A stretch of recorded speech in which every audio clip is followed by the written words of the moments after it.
It's everybody's favorite time. Rem Tene time. Brought to you in part by viewers like you. Hello all, welcome to Rem Tene, a Latin podcast that uses comprehensible input to help beginner and intermediate learners of Latin acquire the language in a fun and compelling way. Remember that we speak twice in these episodes, once slowly, with words and phrases occasionally defined in English, subtitles, and some pictures occasionally added, and then again at a more natural speaking speed, with no English definitions, no subtitles, to challenge yourself. If you enjoy ancient languages and ancient language resources, why don't you become a patron of ours on Patreon? There you'll find a thriving community of like-minded individuals also who love ancient languages, specifically Latin and ancient Greek, and really want to engage with them in a living way. Plus you can do so for the cost of only like a cup of coffee per month. The link is down below in our description. Join us, but don't worry. Everything on this podcast will always be free. We'll never charge you a dime, so you can still get access to Rem Tene. Thanks for joining us, and enjoy the episode. Sat nugarum ad rem. Salvete sodales. Haec series est Rem Tene. Est series sermonum latinorum ad linguam latinam discendam. Mihi nomen est Andreas, et hodie vobiscum Paulum ludere velim. With you all, I'd like to play a little bit today. Hodie vobiscum Paulum ludere velim. Est mihi bestia acceptissima. Favorite.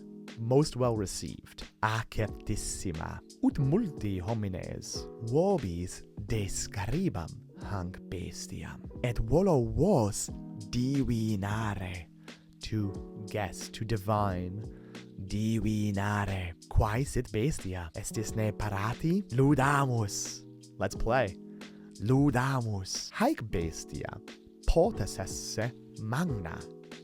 Potes esse parva. Haec bestia est minor quam multae aliae bestiae. Sunt enim multae species huius bestiae. Haec bestia non in mari habitat, non est piscis. Haec enim bestia non natat. Quantum scio, as far as I know, quantum scio multis hominibus haec bestia non placet. Nam sunt homines qui putant hanc bestiam esse foedam. Sunt species huius bestiae quae in silvis habitant, et sunt species quae in speluncis, caves, speluncis habitant. Haec bestia volare potest, sed non est bestiola, insect.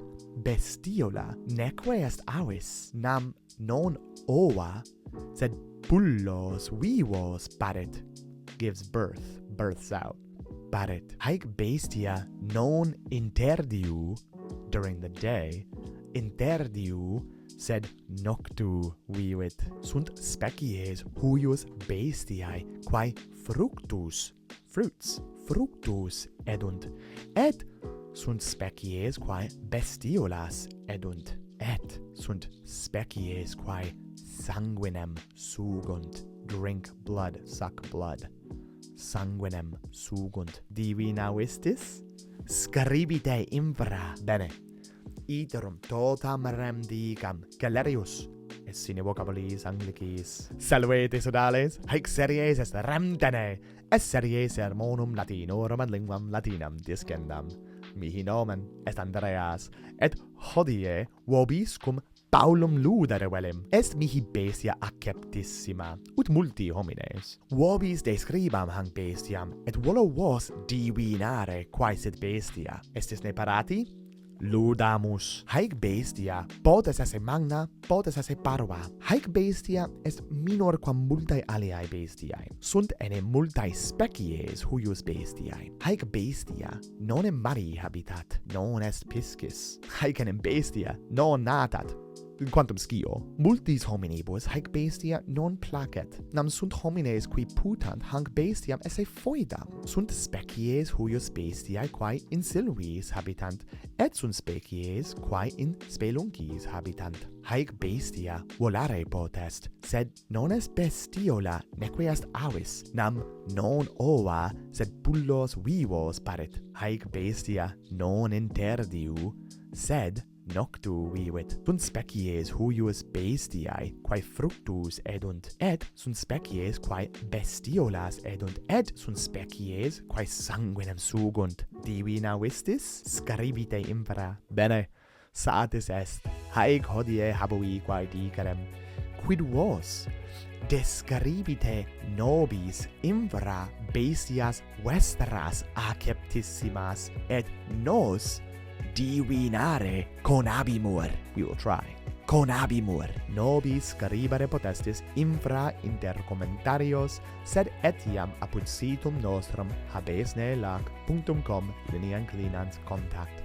Volumus audiere responsa vestra. Ergo scaribite. Gratias vobis agimus, quam nos loquentes auditus, et ut semper quam maximas gratias agimus patronis nostris apud Patreon. Si vultis fieri patroni nostri, ite an legamen, quod infra est positum. Speramus foreut hoc episodium vobis placeat. Si placuit, spectate hoc episodion. Certe placebit, curate, ut in proximum valeatis, et memento te, rem tenete, verba sequentur.